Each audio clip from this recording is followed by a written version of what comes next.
Live from the Cactus Creek at Ibri, he is the king of prime time, Ghana's undisputed entertainment laureate, and still the youngest old man in Ghana. Put your hands together, show some love for the indefatigable KSM.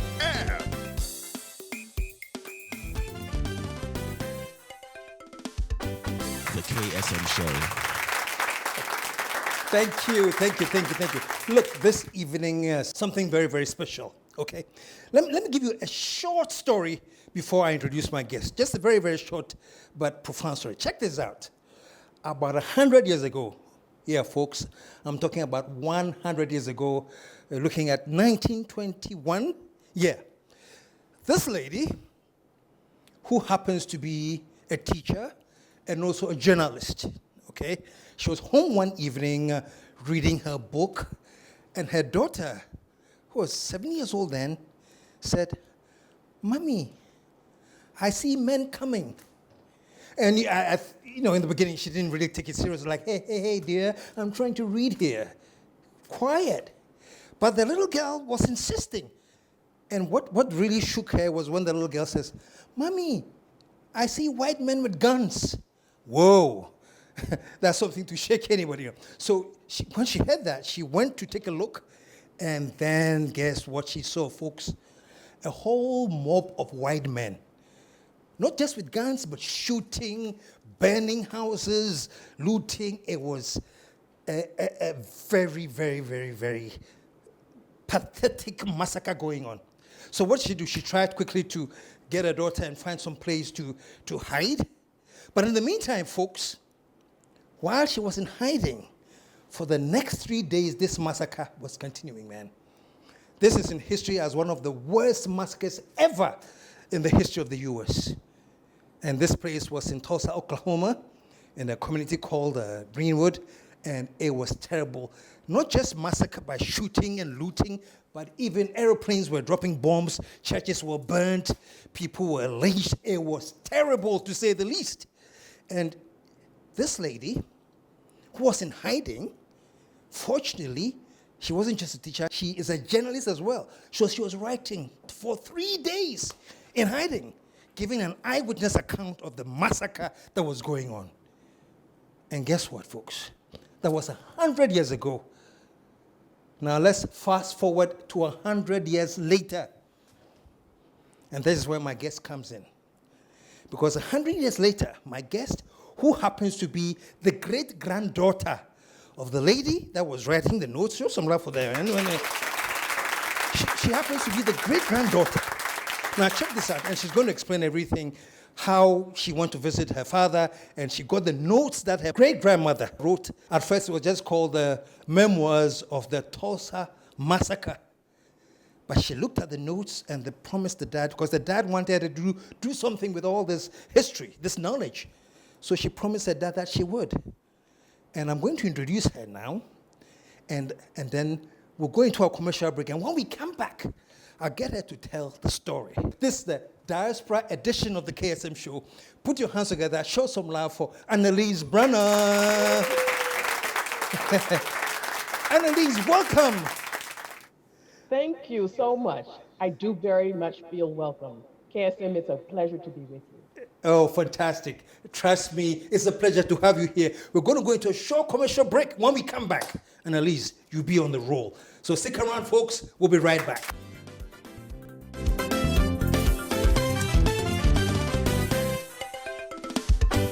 The KSM Show.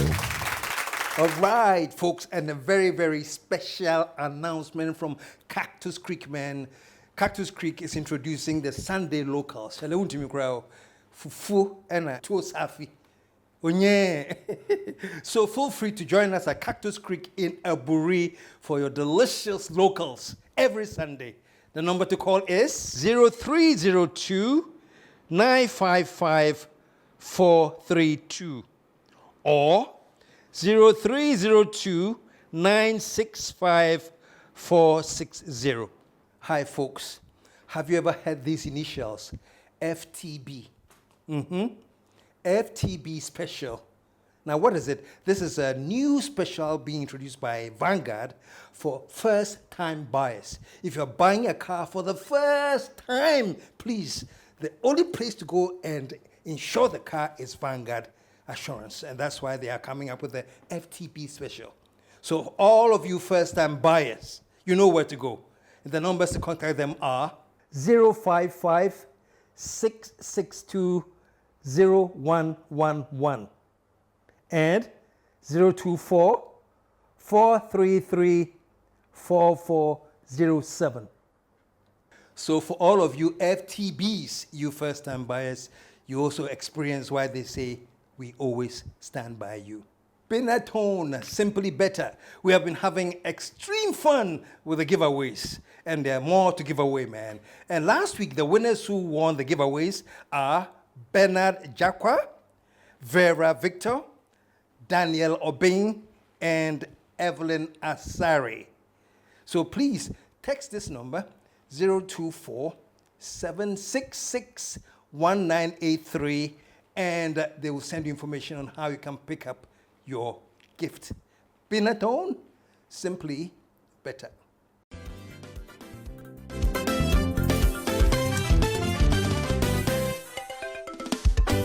The KSM Show.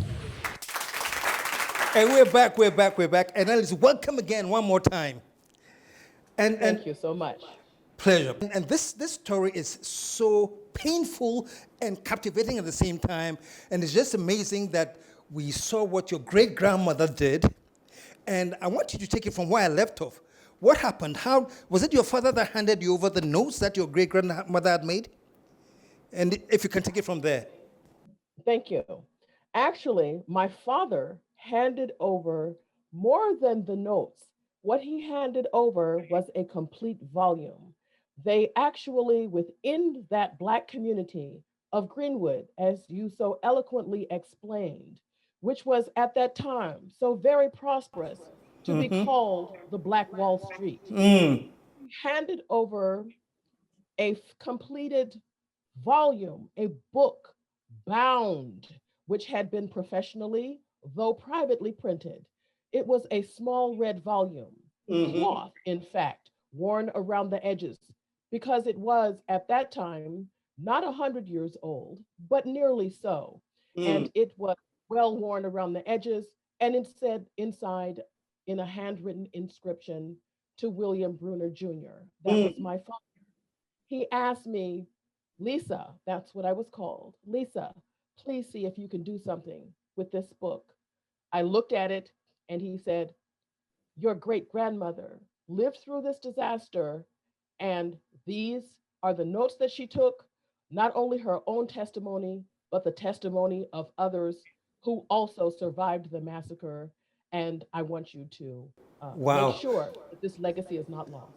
Fantastic. Quick question. Did you know anything of the massacre before you got the book? Let me tell you, tragically, no. Although I grew up in the same family of survivors. And again, you described my grandmother, the small girl who was in the window telling her mother that she saw white men with guns. No one ever said a word. They kept it very mum under the cover. It was a secret. And not only was it a secret in my family, other families of survivors will say, if you ask them today, no one talked about it. It was hush-hush. So it was hush-hush for many, many reasons. So basically, when you got the book, reading it was the first time you yourself, you're really getting exposed to that story? Absolutely. The horrific nature of that event had been swept under the rug. So, 100 years later, so you get the book, and your dad says he wants you to do something with the book. Did he specifically say what he wanted you to do? No, he didn't really know. I think what his goal was that this story not be buried, and that the great legacy that my great-grandmother left for our family not be buried. He didn't know what to do with it, but he had decided to wait, and he gave it to me when I was in my mid-30s. He watched and he saw which of his children was going to be interested in preserving this history, and who was most likely out of his four natural children to bring this forward, and he chose me. He told me I was the matriarch of the family and that it was my responsibility. And he gave me that charge, which I took very seriously. I didn't do anything with it immediately because it wasn't clear to me. How was I best going to do this so that it had maximum exposure? Because this was a story that not only needed to be told, it was a story that needed to be heard. It was a story from which we all can learn. And there is no history without truth. And my great grandmother not only witnessed the truth, she wrote down evidentiary foundations for anything further that would come from this horrific event. An eyewitness account. It was not hearsay. Wow. Now the great thing is that when she did it, it was the memoirs of the Tulsa massacre, and when you were writing it, you were going to publish it as a book, and you call it "The Nation Must Awake," or "A Nation Must Awake." That's right.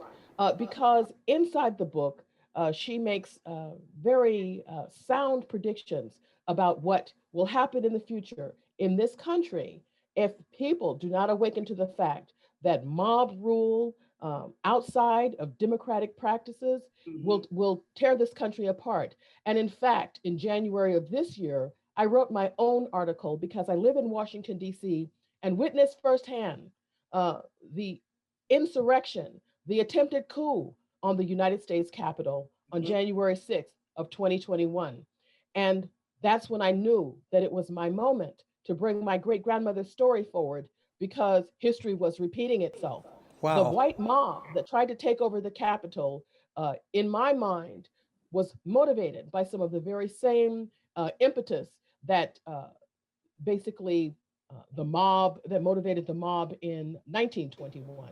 So Wow. 100 years later, history was repeating itself before my very eyes, and I ran to my tablet and I thought I've got to compose something here because people have got to know this is not the first time that these white mobs have rampaged through this country on a path of destruction when their political will or their social will was not Great. So let me get this, because it sounds like a very, very interesting trigger for you, because your dad had handed you the book, you had read the book, and you're still like processing what to do with it.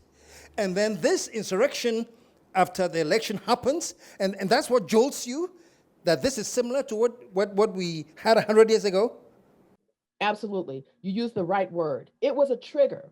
I mean, I felt desperate. I felt like I had to say or do something. I needed to get people's attention so that they could understand that this was something to be taken very seriously. It was not to be played off. It was not to be seen as an aberration, a one time event. It was something that had a deep and powerful history in this country, and that we needed to take it seriously, and that these forces, these people, these authoritarians who did not believe in the rule of law, basically, wanted to organize political violence and they were willing to use it.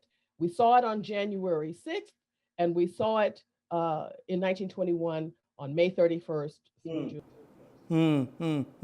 So as you're watching that assault on the Capitol, the violence, the mob action, you were just linking it to what had happened 100 years ago in a way?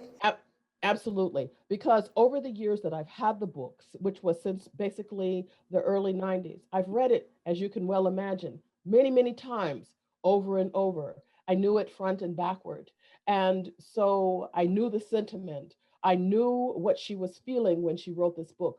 I knew what the eyewitnesses and the survivors, what they felt, how they thought, what they heard, what they smelt, the desperation that they felt as they saw their homes being burned to the ground, their businesses being looted, airplanes flying overhead as though they were in war, throwing out incendiary devices, long rifles, shooting people on the ground as they fled because the airplanes flew very low and they were able to pick people off as they ran for their lives.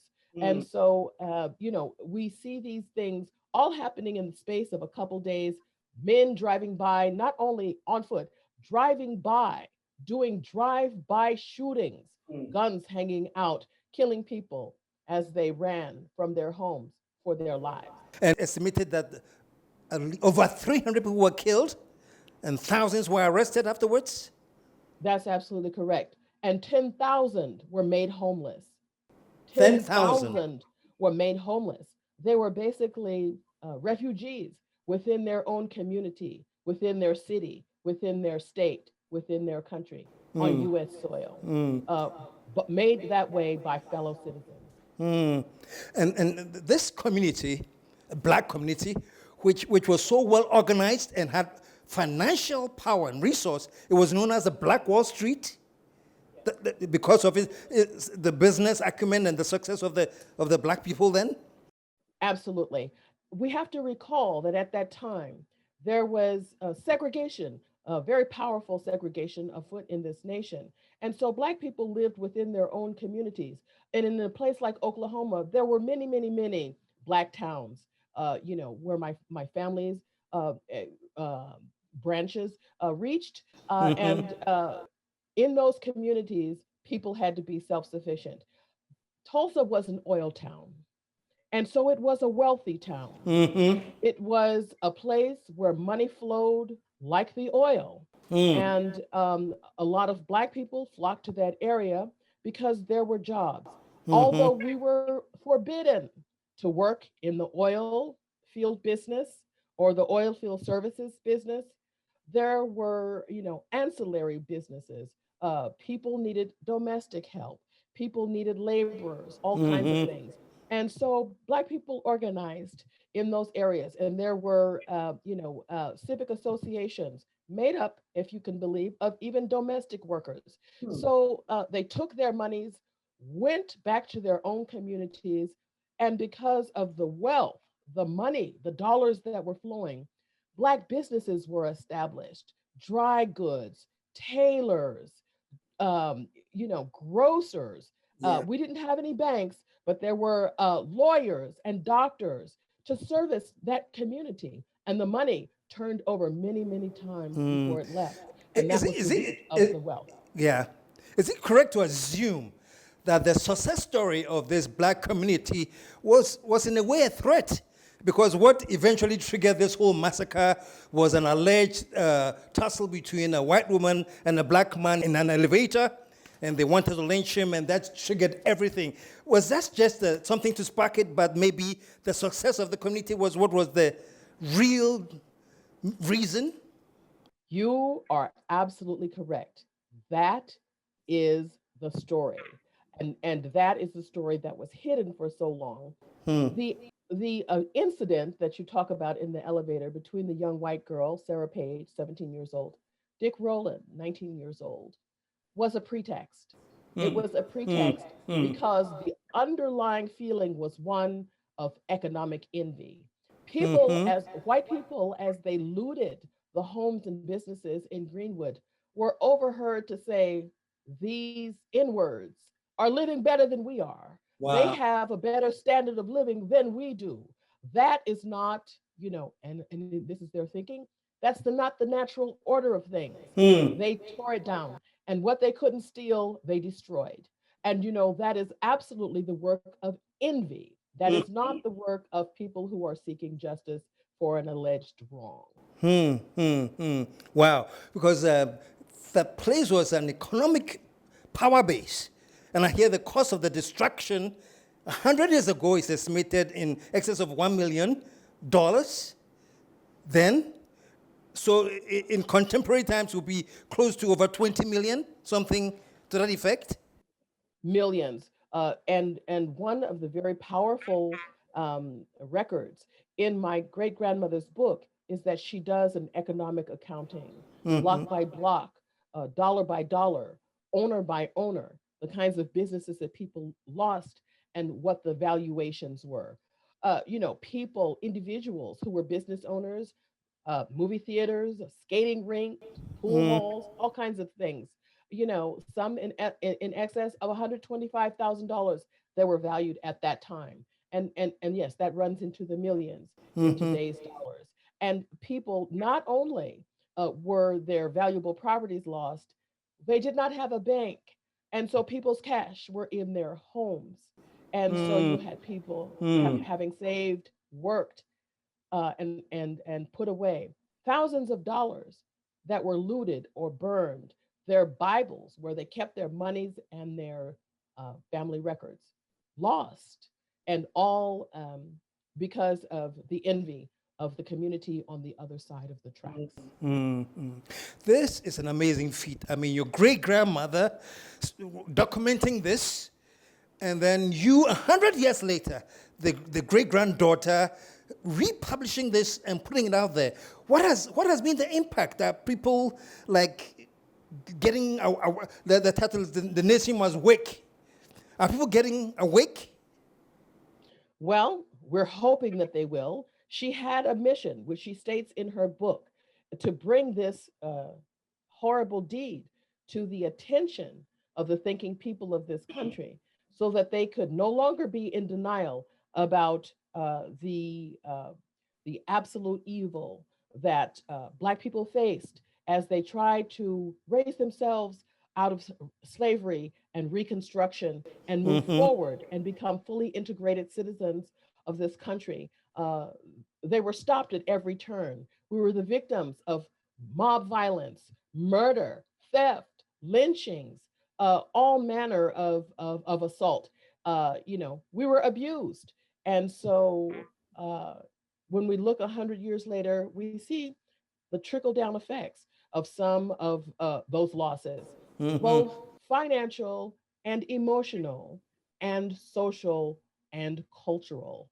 And so, we have to think to ourselves when we look at this title, The Nation Must Awake, which was taken, as I said, from the text of the book, that everyone across this country must know the truth of what happened. And we know for a fact that economic investment grows over time with interest. But then again, so does economic disinvestment. The disinvestment also grows with interest over time. And when we look at some of the social issues that we continue to have that are racially based in this country, it's no longer sufficient to say that Black people do not want to work, Black people are lazy, Black people aren't smart enough.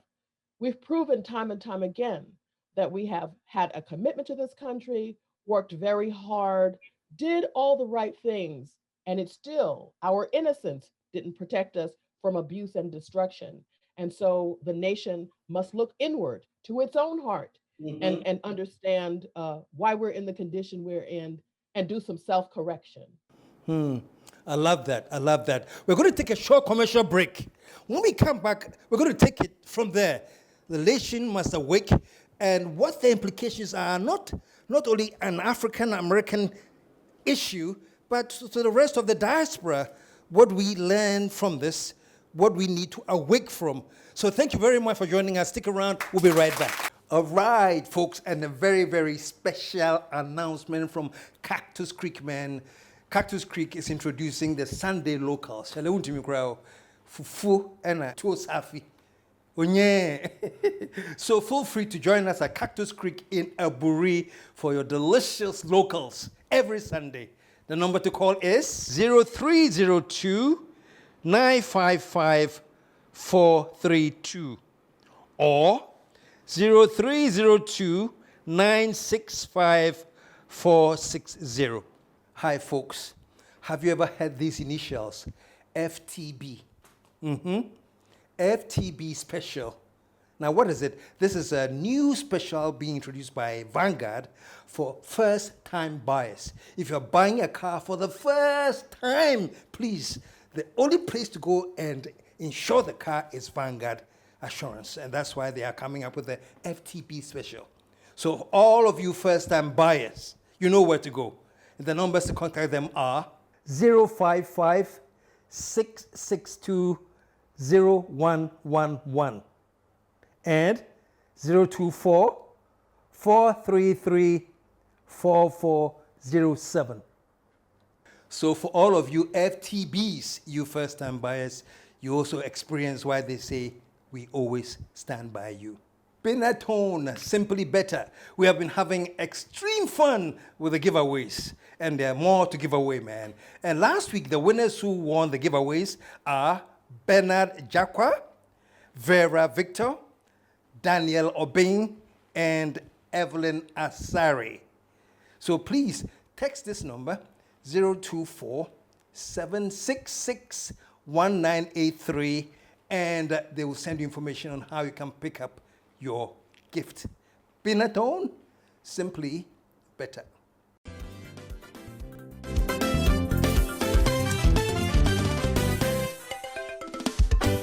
The KSM Show.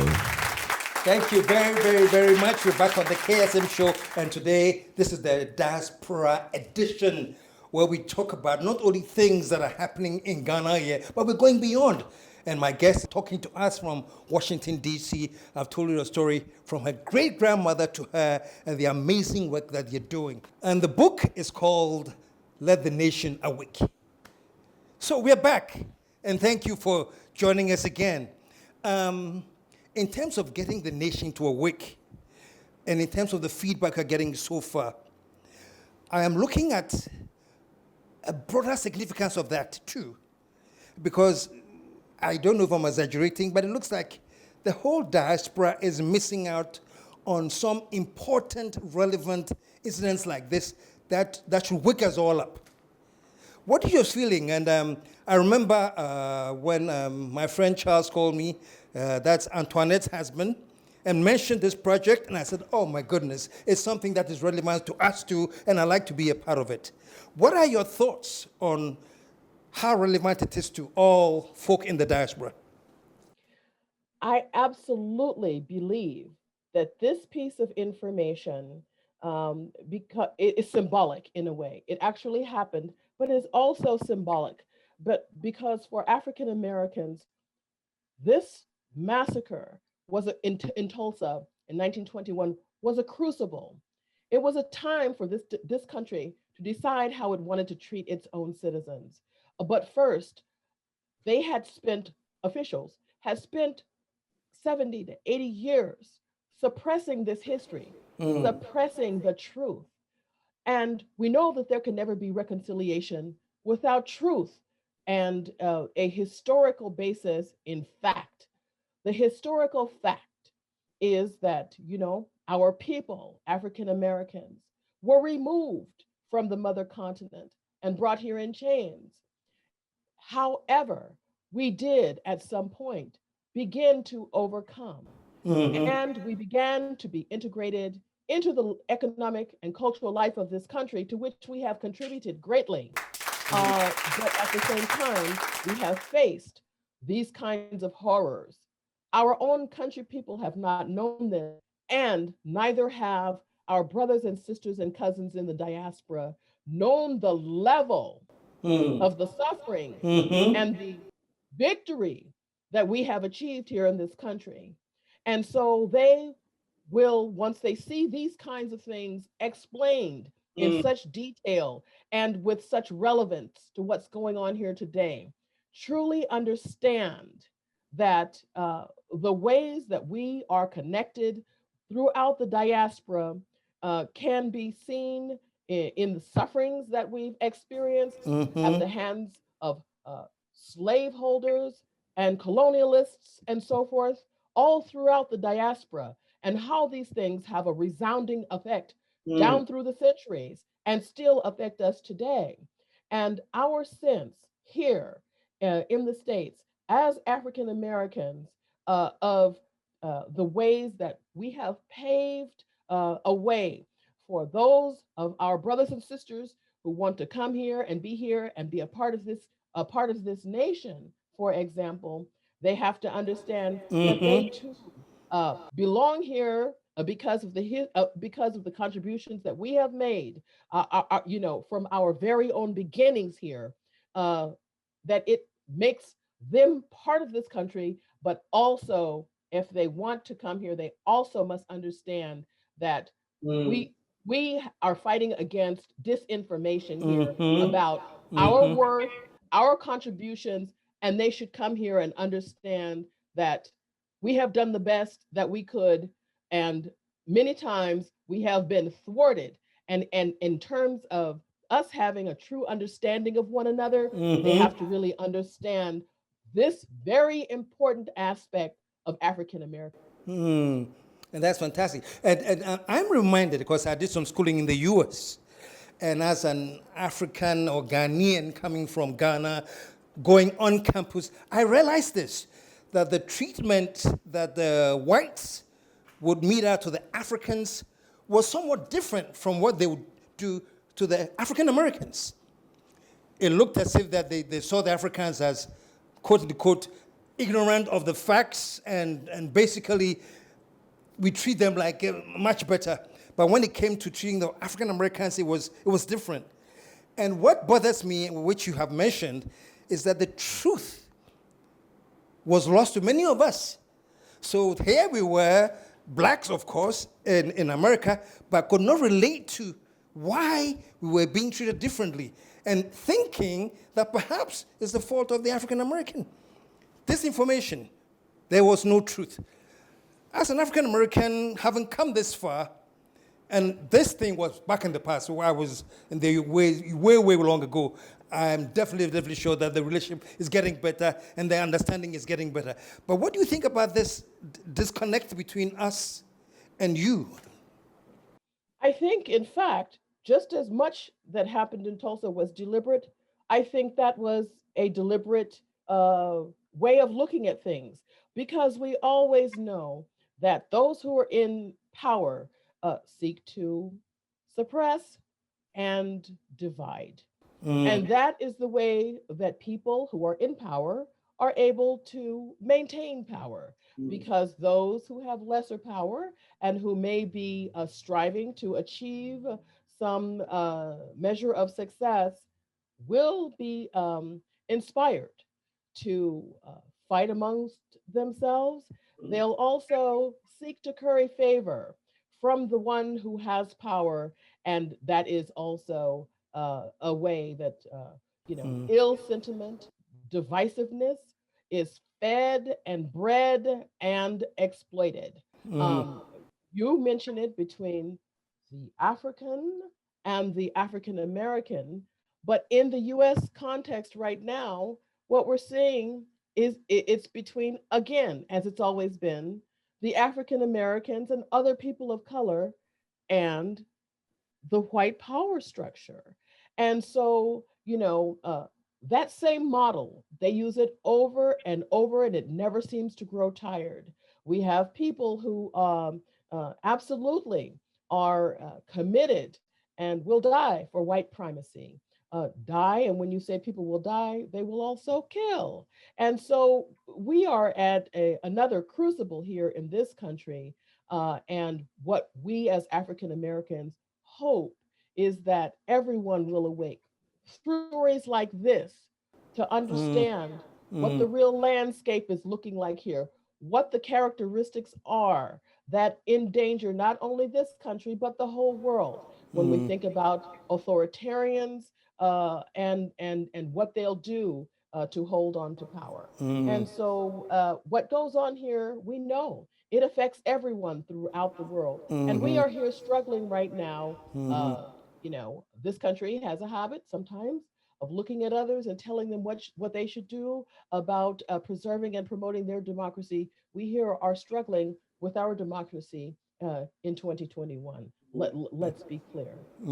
Great. Let's move forward from, now the book is out, and let's look at the impact of this tragedy, this massacre. Has it lingered on for generations? How are the people coping with this? Has there been any psychological impact on the victims who have gone through this trauma? Well, your audience may not know this, but there are 3 survivors still who are still with us here in this world, who went recently and testified before Congress about what they witnessed, what they experienced. Yes, we know today that the trauma and the terror that people go through does produce long-term psychological effects. We call it today post-traumatic stress disorder. And yes, there are chronicles of people after the fact who they lost their reason. Many of them ended up institutionalized. Some ended up with addictions of all kinds. And so, yes, the lingering effects have been, the lingering psychological and cultural effects have been powerful, but so have the lingering economic effects. And although people did rebuild within the very next year, uh, you can rebuild, but you never recoup those losses because A, no one was ever punished. No one was ever brought to the bar of justice. And although the accountings were made of what the losses were and insurance claims were filed, all the insurance claims made by Black businesses and homeowners were denied. And so it was a systemic ripoff, basically, of that community. All of those goods and things that were looted, they still remain wherever they are in the white homes of Tulsa today. Wow, wow, wow. Now, I'm glad you mentioned survivors, because I was reading somewhere, and I think it's the African American Diaspora Forum in Ghana. One of them whispered to me, the two survivors, I hear there are plans to get them to come and visit Ghana as a way of exercising the horrors that they've been I through. think it would be wonderful. I also feel that the United States government should pay immediate reparations to these people while arguments are being made, because a suit has been filed on behalf of survivors and descendants of survivors of the Tulsa massacre to have cash reparations. There have been memorials built, Memorial Park, monuments, etc. At one time, the city government did give people who at that time were more numerous, the survivors, a medal of some kind. But as we know, it's cash that lubricates, the goings on and the mechanisms of everyday life that permit people to move forward and to heal from such a deep, deep wound, psychological and economic. And it's so right you want to mention that the truth is the main key that can bring about any healing. Quickly, with the change of the power now with President Biden now in charge, is he more accommodating of these issues and understand the need for reparations, or is it towing the same line? How is the Biden effect now that he is in power? You have made a very good point once again. I did travel to Tulsa this year for the centennial commemorations between May and June. And while I was there, President Biden did come down to Tulsa.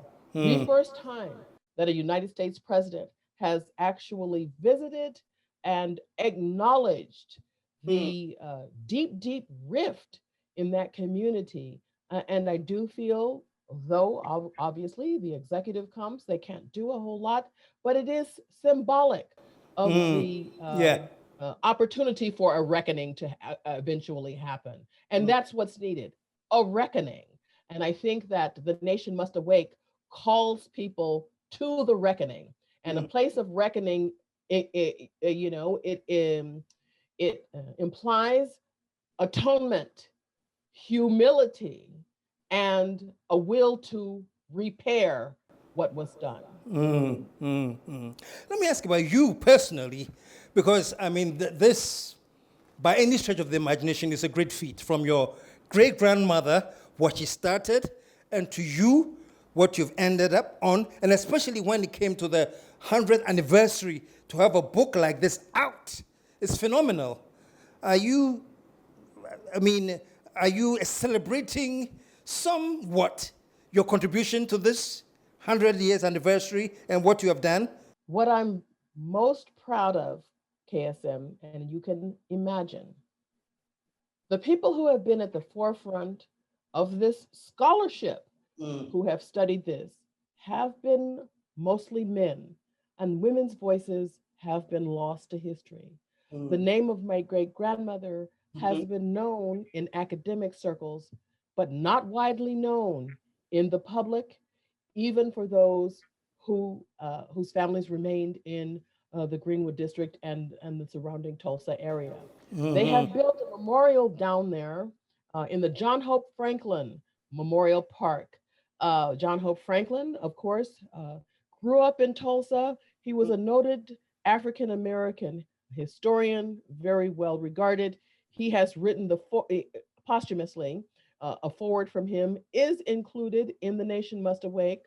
But nevertheless, when they erected the memorial, there are no women.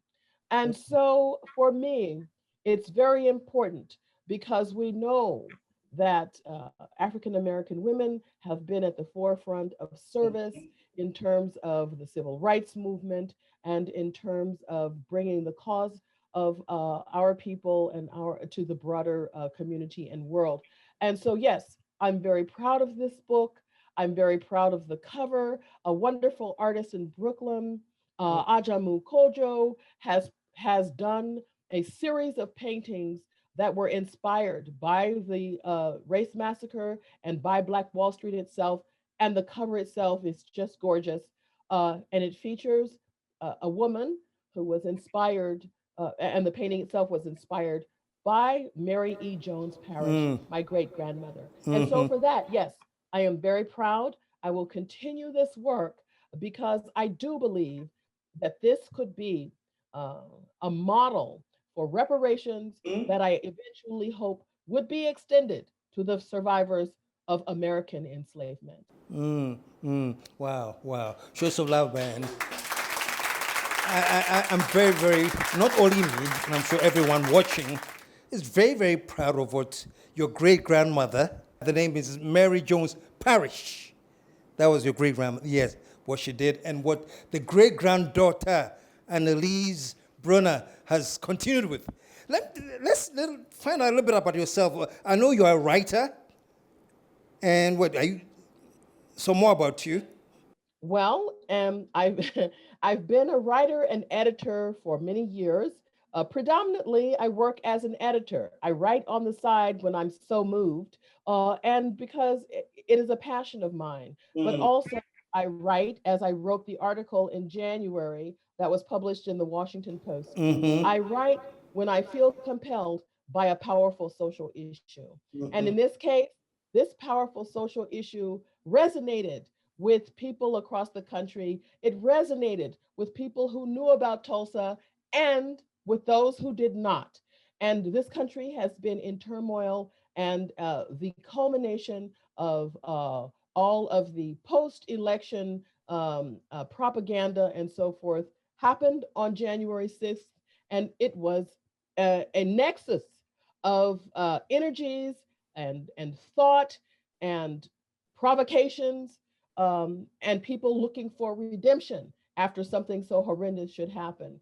And along with the George Floyd inspired protests last year that happened around the world, those two events, the 6th of January here, last year in May, George Floyd, has primed this country to open its eyes and to truly learn what's going on. We are facing in our schools the suppression of African American history, the suppression of teaching to children about slavery, and that everything is not hunky dory. Everything about the founding of the country, although there may have been noble aspirations, there were flaws.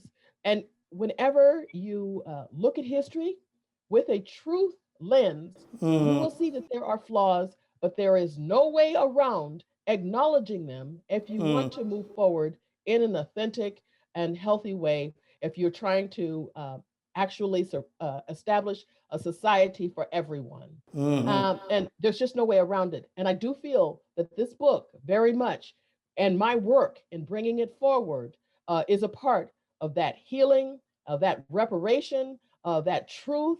And I truly wish that those three survivors would see the acknowledgement by the government about of Oklahoma in particular, about the wrong that they did, and that they do something to try to make it right.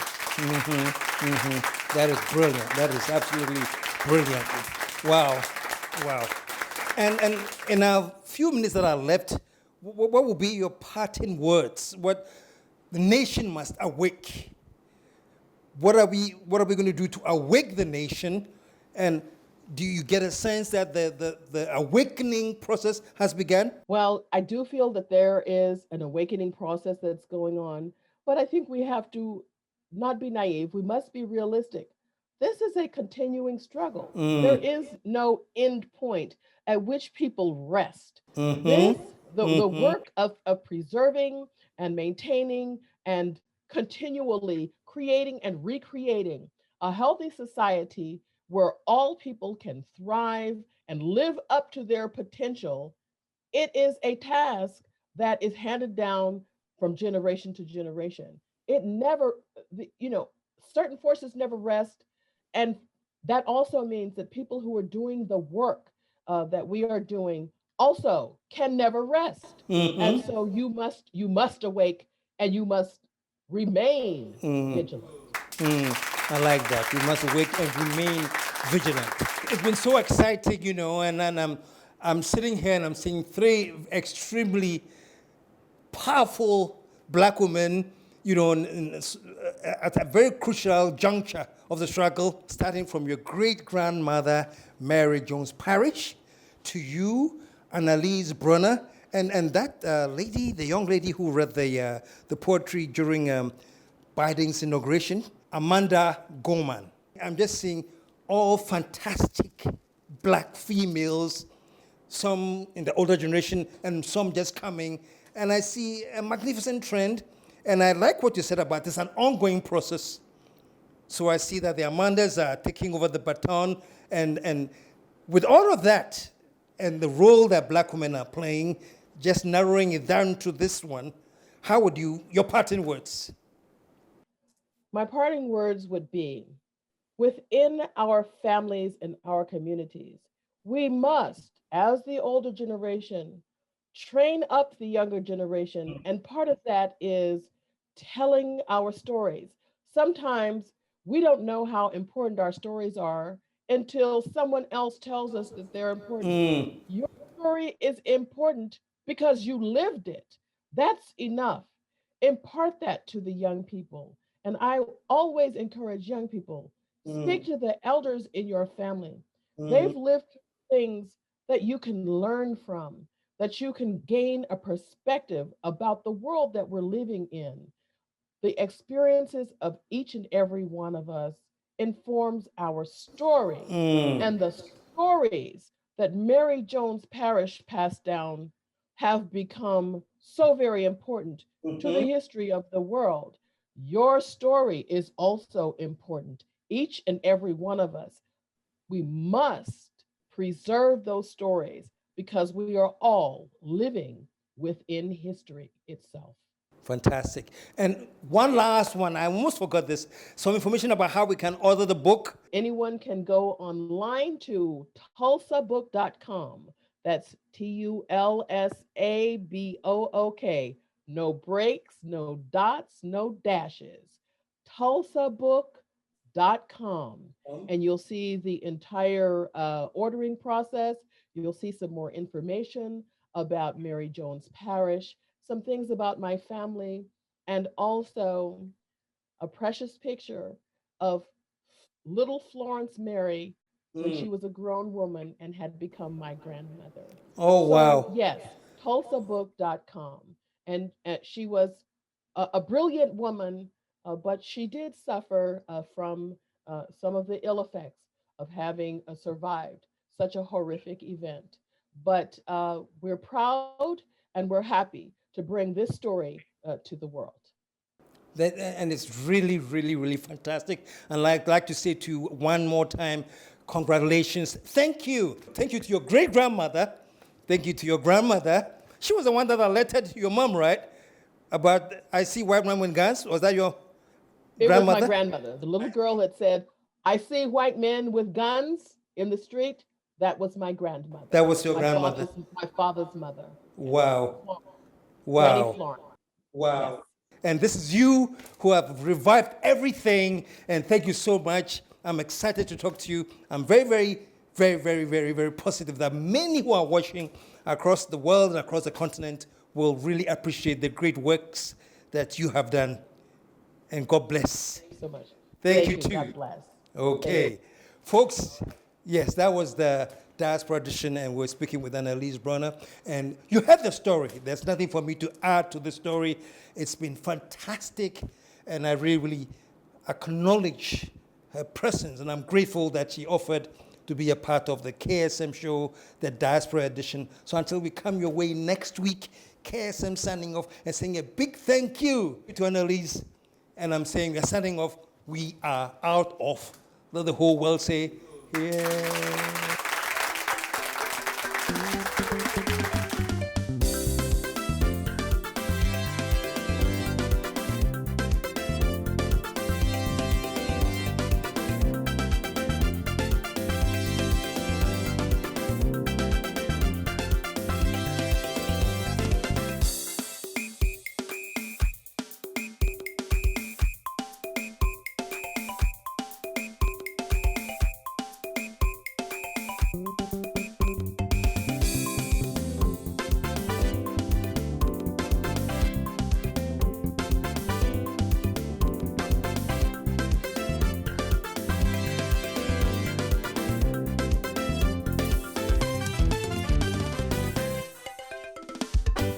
The KSM Show.